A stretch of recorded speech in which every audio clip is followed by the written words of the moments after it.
আসসালামু আলাইকুম, সবাইকে স্বাগত জানাচ্ছি বিডি ভিউজে। আপনাদের সঙ্গে আছি আমি শরফি দিবা। 2025 সালের 26 ডিসেম্বর সংযুক্ত আরব আমিরাতের প্রেসিডেন্ট শেখ মোহাম্মদ বিন জায়েদের ইসলামী প্রজাতন্ত্র পাকিস্তান সফরকে প্রথম দর্শনে দুই ভ্রাতৃপ্রতিম রাষ্ট্রের মধ্যকার একটি আনুষ্ঠানিক কূটনৈতিক সৌজন্য বিনিময় হিসেবে ব্যাখ্যা করা যেতে পারে। কিন্তু সফরের সময় নির্বাচন, কূটনৈতিক প্রতিবাদ, রাষ্ট্রীয় আনুষ্ঠানিকতার মাত্রা, আলোচনার বিষয়বস্তু এবং সর্বোপরি আঞ্চলিক ও অতি আঞ্চলিক ভূরাজনৈতিক প্রেক্ষাপট গভীরভাবে বিশ্লেষণ করলে স্পষ্ট হয়ে ওঠে যে এই সফর ছিল একটি বহুমাত্রিক কৌশলগত পদক্ষেপ।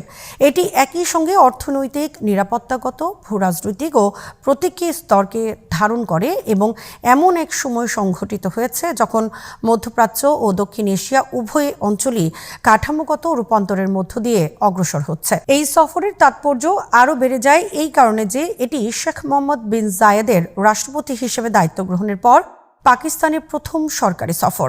আরও বিস্তারিত থাকছে ওয়াহিদ ফারুকীর প্রতিবেদনে।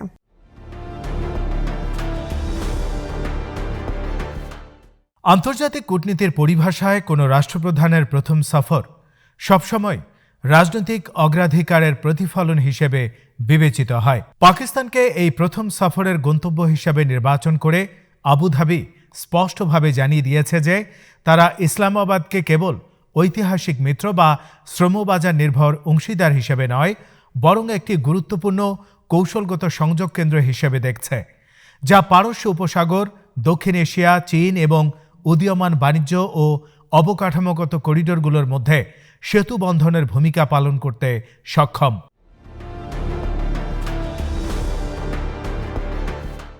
এই সফরে পাকিস্তান যে মাত্রার রাষ্ট্রীয় অভ্যর্থনা দিয়েছে তা প্রচলিত দ্বিপাক্ষিক সফরের কাঠামোকে অতিক্রম করেছে।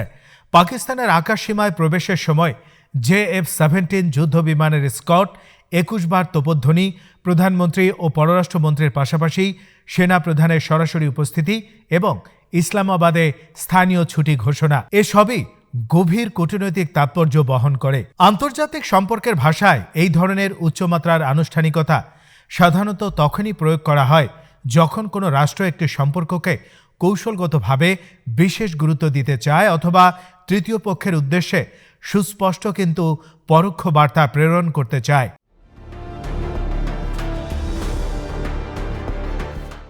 পাকিস্তানের ক্ষেত্রে এই দুই উদ্দেশ্যই সমানভাবে দৃশ্যমান।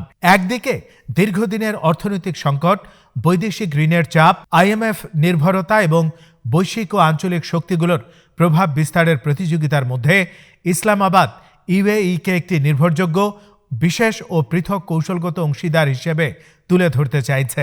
অন্যদিকে এই অভ্যর্থনা সৌদি আরব, তুরস্ক, ইরান এবং চীনের মতো শক্তিগুলোর কাছেও একটি বার্তা বহন করে যে পাকিস্তান তার কৌশলগত সম্পর্কের পরিসর ও ভারসাম্য নতুনভাবে সাজাতে আগ্রহী।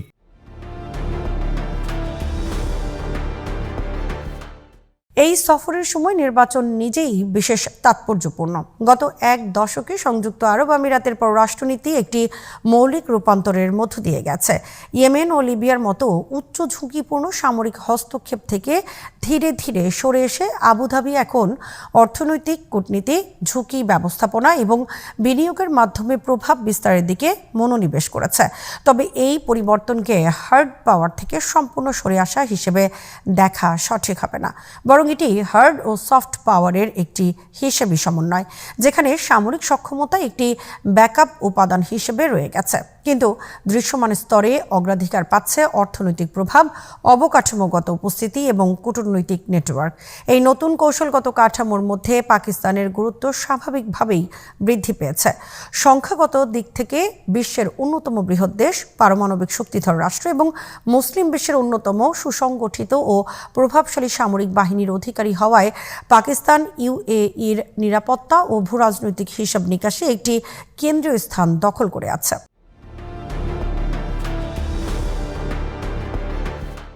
এই সফরের মূল কেন্দ্রবিন্দু ছিল অর্থনৈতিক সহযোগিতা। দুদেশের পক্ষ থেকেই বাণিজ্য, বিনিয়োগ, জ্বালানি অবকাঠামো, বন্দর উন্নয়ন এবং তথ্য প্রযুক্তি খাতে সহযোগিতার উপর জোর দেওয়া হয়েছে। তা স্পষ্ট করে পাকিস্তান UAE সম্পর্ক এখন স্বল্পমেয়াদী আর্থিক সহায়তা, জরুরি আমানত বা বৈদেশিক মুদ্রা সহায়তার সীমা অতিক্রম করে দীর্ঘমেয়াদী ও কাঠামোগত বিনিয়োগের দিকে অগ্রসর হচ্ছে। এই ধারা ইউএইর সাম্প্রতিক বৈশ্বিক কৌশলের সঙ্গে সামঞ্জস্যপূর্ণ, যেখানে মিশর, জর্ডান ও তুরস্কের মতো দেশে আবুধাবি কৌশলগত খাতে বিনিয়োগ করে একদিকে অর্থনৈতিক মুনাফা এবং অন্যদিকে রাজনৈতিক ও কূটনৈতিক প্রভাব নিশ্চিত করার চেষ্টা করছে।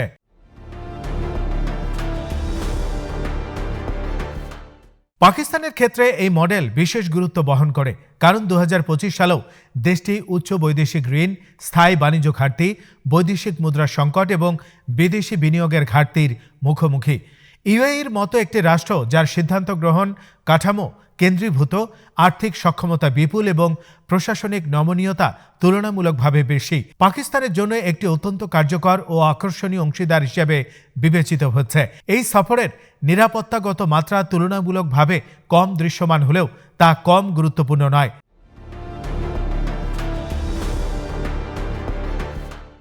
সরকারি বিবৃতিতে নিরাপত্তা সহযোগিতা সরাসরি সামনে না এলেও পাকিস্তানের সেনাপ্রধানের উপস্থিতি এবং আঞ্চলিক স্থিতিশীলতা বিষয়ক যৌথ ভাষ্যে ইঙ্গিত দেয় যে প্রতিরক্ষা ও নিরাপত্তা ইস্যু নিয়ে পর্দার আড়ালে বিস্তৃত আলোচনা হয়েছে। ইউএই নীতি নির্ধারকরা ভালোভাবেই অবগত যে পাকিস্তানের রাজনৈতিক বা নিরাপত্তাগত অস্থিতিশীলতা শুধু দক্ষিণ এশিয়ায় সীমাবদ্ধ থাকবে না, এর ঢেউ পারস্য উপসাগরীয় অঞ্চলের নিরাপত্তা পরিবেশকেও প্রভাবিত করবে। সেই কারণে পাকিস্তানের সামরিক ও নিরাপত্তা প্রতিষ্ঠানগুলোর সঙ্গে ঘনিষ্ঠ সম্পর্ক বজায় রাখা আবুধাবির জন্য কেবল স্বল্পমেয়াদী কূটনৈতিক প্রয়োজন নয়, বরং একটি দীর্ঘমেয়াদী কৌশলগত বিনিয়োগ।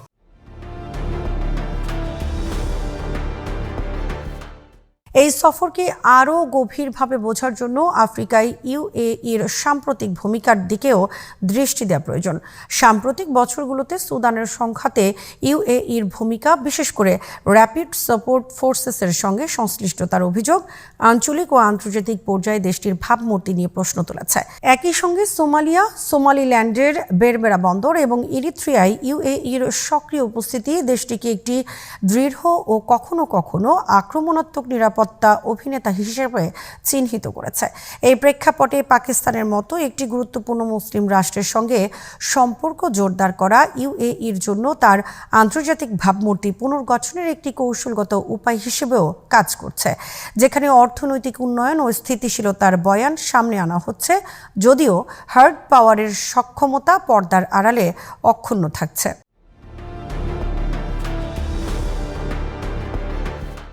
একই সঙ্গে এই সফরকে মুসলিম বিশ্বের অভ্যন্তরীণ শক্তির প্রতিযোগিতার প্রেক্ষাপটেও বিবেচনা করতে হয়। সৌদি আরব, সংযুক্ত আরব আমিরাত ও তুরস্কের মধ্যে নেতৃত্ব, প্রভাব এবং কৌশলগত অবস্থান নিয়ে যে নীরব প্রতিযোগিতা চলছে, সেখানে পাকিস্তান একটি গুরুত্বপূর্ণ ভূ রাজনৈতিক পুরস্কার। সৌদি আরবের ঐতিহ্যগত প্রভাব, তুরস্কের ক্রমবর্ধমান প্রতিরক্ষা ও অবকাঠামোগত সহযোগিতা এবং চীনের অর্থনৈতিক উপস্থিতির মাঝখানে ইউএই পাকিস্তানের সক্রিয় বিনিয়োগ, জ্বালানি ও অবকাঠামো প্রকল্পের মাধ্যমে একটি ভারসাম্যপূর্ণ কিন্তু দৃঢ় অবস্থান তৈরি করতে চাইছে। এই প্রেক্ষাপটে শেখ মোহাম্মদ বিন জায়েদের সফর শুধু দ্বিপাক্ষিক সম্পর্ক নয়, বৃহত্তর আঞ্চলিক শক্তির ভারসাম্য পুনর্গঠনের একটি অংশ হিসেবেও বিবেচিত হতে পারে।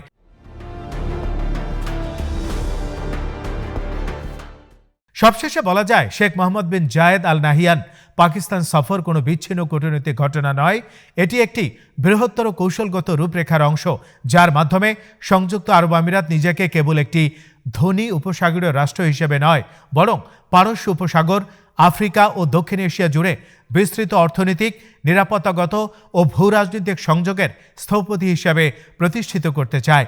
এই নতুন আঞ্চলিক বিন্যাসে পাকিস্তান কোনো গৌণ অংশীদার নয়, বরং একটি মূল স্তম্ভ। ইসলামাবাদ ছিল এই সফরের দৃশ্যমান গন্তব্য, কিন্তু প্রকৃত লক্ষ্য ছিল পরিবর্তনশীল আঞ্চলিক ব্যবস্থার মধ্যে ইউএইর অবস্থান পুনর্নির্ধারণ, যেখানে অর্থনীতি, নিরাপত্তা ও কূটনীতি আগের যে কোনো সময়ের তুলনায় আরও গভীরভাবে পরস্পরের সঙ্গে যুক্ত হয়ে উঠেছে।